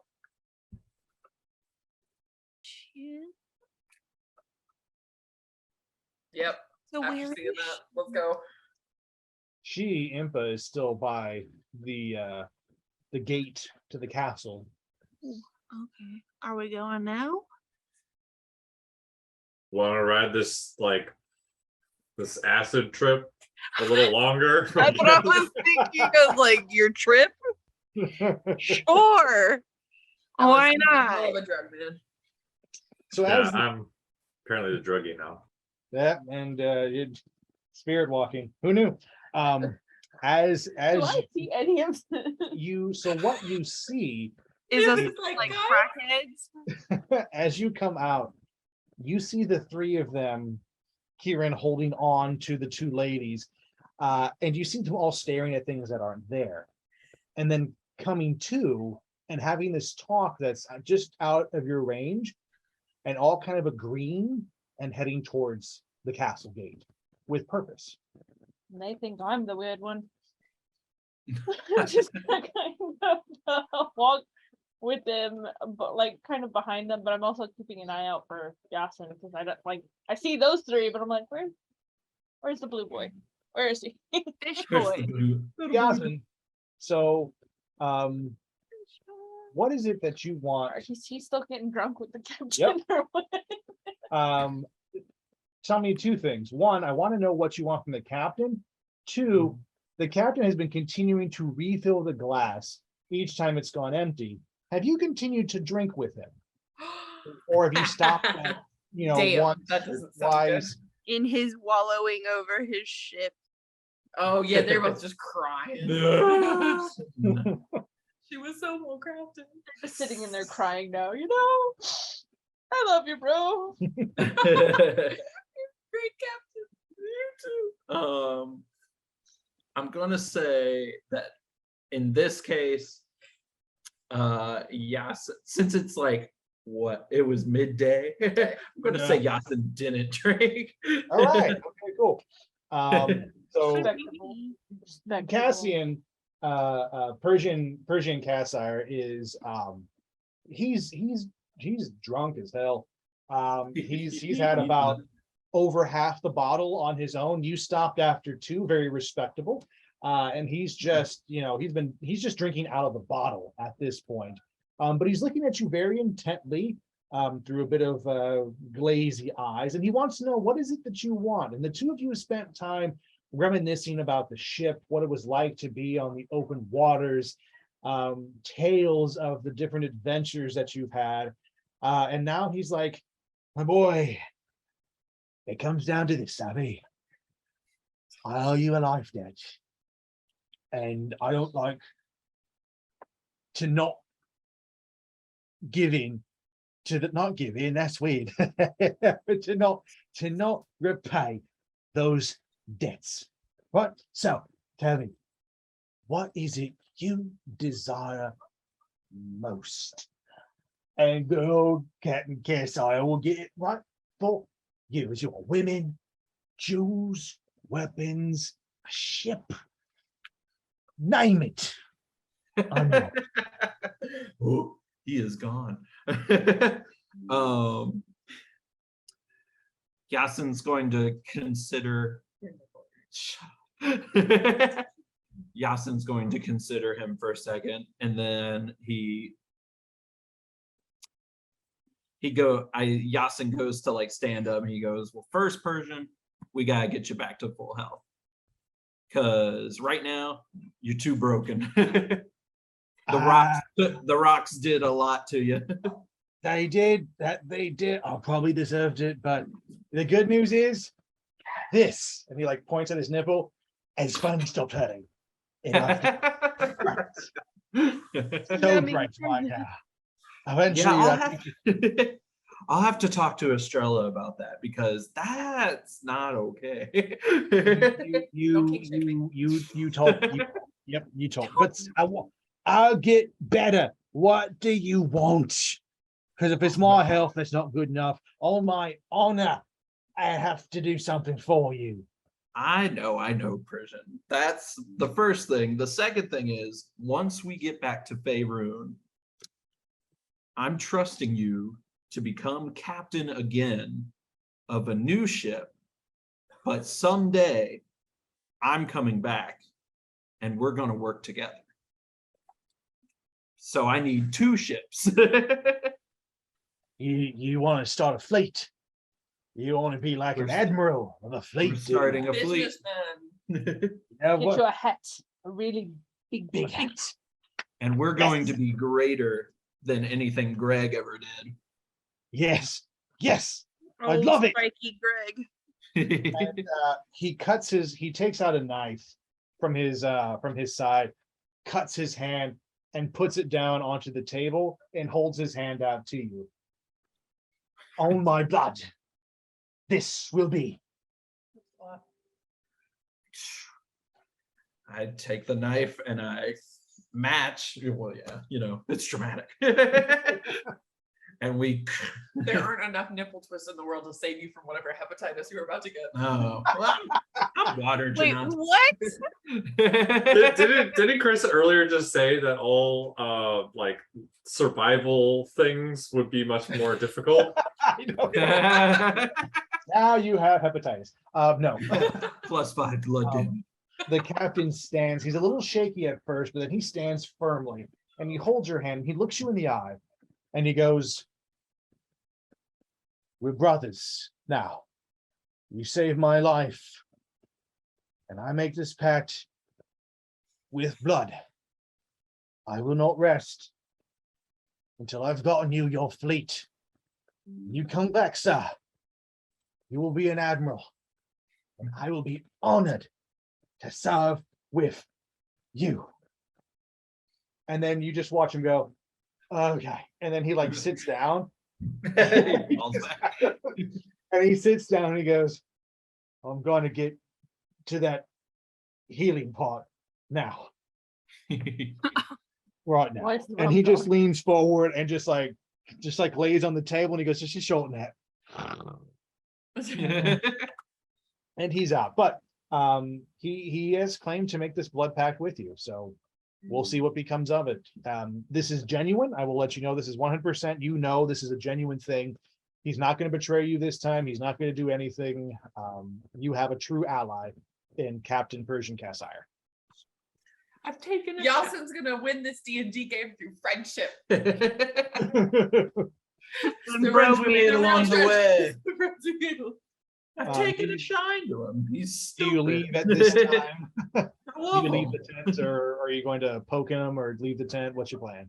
Oh, I'm just Where'd going you like go? I'm imagining he's on his bed and his foot is like, I don't know, like his foot is like this, and I'm just gonna clap his foot and then leave and go find the others.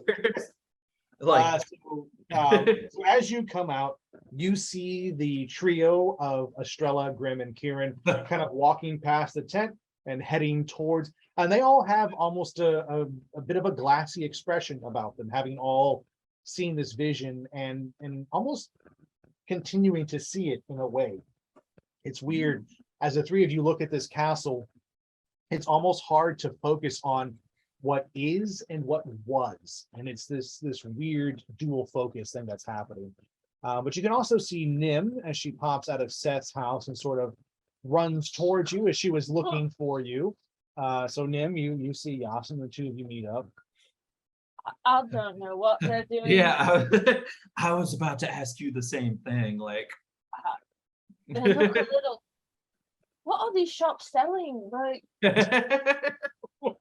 The good stuff. Good no, fruit. that good kind of stuff. town. I guess we should follow. Hey. After and the two of you follow behind the trio. The cracked out trio.